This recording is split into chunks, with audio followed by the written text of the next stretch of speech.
guys, Ashlane here, coming at you today with some important update fixes.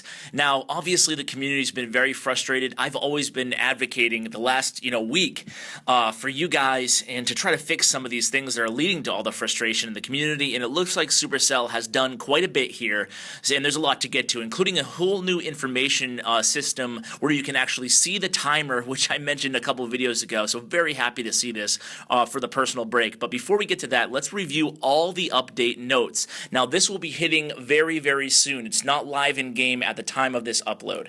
But let's just start at the beginning here. They fixed a bug in the personal break system that could force players into personal break even after being offline for a while. So there was a lot of frustration about, hey, I just woke up. I'm getting a personal break. What does this mean? Why is this happening to me?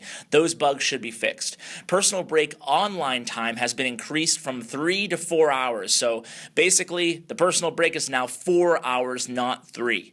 Personal break limit now fully resets when being 15 minutes offline without shield or guard. So previously it was 30 minutes plus the time that your village took to go into the matchmaking pool. Now it is 15 minutes including the time that it takes your village to go into the matchmaking pool, which is essentially 5 minutes. So if you turn off your phone or your device, your iPad, whatever, for 15 minutes, you're not attacked, your personal break will be reset.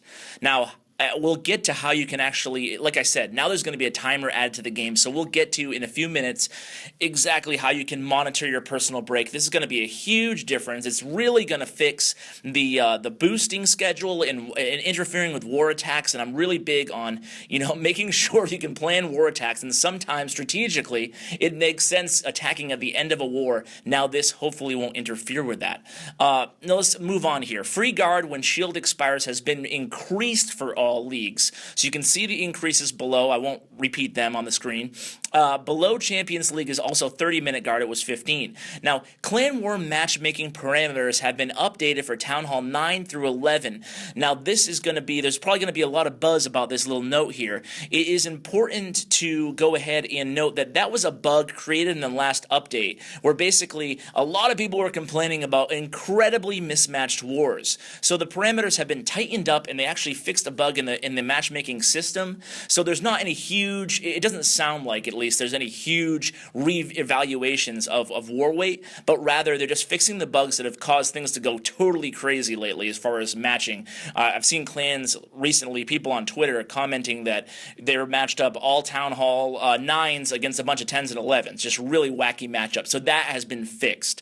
Also, I should note before we move on this this screen here, is that they've fixed a ton of bugs, about I think over 15 known bugs, and if you want to see the full notes on that, go ahead and check out the forums. They have all the bugs listed that they fixed. So going on in the list here, they fixed the bug that it could see exceeding the limit of donation spells. That's actually a really popular bug. The rest, like I said, you can see on the forums. Skeleton hit points have been slightly decreased. Now that includes the witch skeletons, so that's a very slight nerf on the level 3 witches, it seems. We'll have to check them out in game to see how dramatic that is. Now the Grand Warden Ground Air mode is actually correctly saved now. There's been a lot of confusion and issues with the Grand Warden, and the Christmas tree is now spawning as soon as this goes live. So let's go ahead and hop right into the game here, and we'll cover what things look like as far as the new shield system, how you can actually see the timer. So as you can see, the timer is now popped up on the screen. The shield is active, and you can have the 12-hour shield right now, but you can see the personal break timer at the bottom actually lists 15 hours, 58 minutes. That's because it's obviously the 12 hours plus the 4 hours, and now you'll have that personal break timer always there on that little information screen. So that little information screen is going to include your active shield, your village guard. You'll be able to dismiss shield or guard if you wanted to go right back on defense. So hopefully that personal break timer is exactly what we needed to be able to keep track of things in the game and help us play when we want to play and help us boost when we want to boost and when it makes a lot of sense for us. Now, as I said, if you need to go directly on defense, you can dismiss either shield or village guard if you want to go immediately onto defense.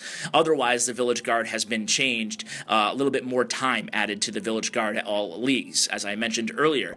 So you can see here on the guard screen, you can see it shows your timer. On the new information screen, it's going to show 3 separate timers: your shield, your guard, and then if you're unshielded, here's the inactive shield. So as you can see, 3 separate tabs, each for the shield, the village guard, and the no shield option. So it seems maybe a little bit more complicated than it really is, but these are really, you know, if you weren't having issues, if you're one of those folks that wasn't having issues with anything in the update, well, then this is not going to really matter for you, right? So don't go ahead and ignore these things. Take advantage of the new information if you want to, but this is really for the more hardcore, dedicated players who like to play when they want to play and like to boost, like to be on for a long period of time. So hopefully with the update fixes and the new information and added layer of transparency in the game, hopefully we've all gotten what we've been asking for, guys. Thank you so much for your comments and support. I know Supercell's been reading them, and hey guys, it looks like we're making some progress in the right direction here. So we'll have to see how it works out, but thanks so much for watching, and thanks so much for the support. As always, take care, guys. Oh, just one more thing, guys. There's also going to be a 1-gem resource boost coming next week. So enjoy, guys. Hey, guys, thanks for watching my video. Just a few ways you can help the channel out. Number 1, like. Number 2, subscribe. Number 3, comment. Tell me what you think of the video. I really appreciate it, guys, and it really helps me out a lot. Also, you can find me on social media. I'm active every day on Twitter at @clash_with_ash, and on Bindle chat group #ClashWithAsh. And as always, you can find me on my website at www.clashwithash.com. Thanks, guys.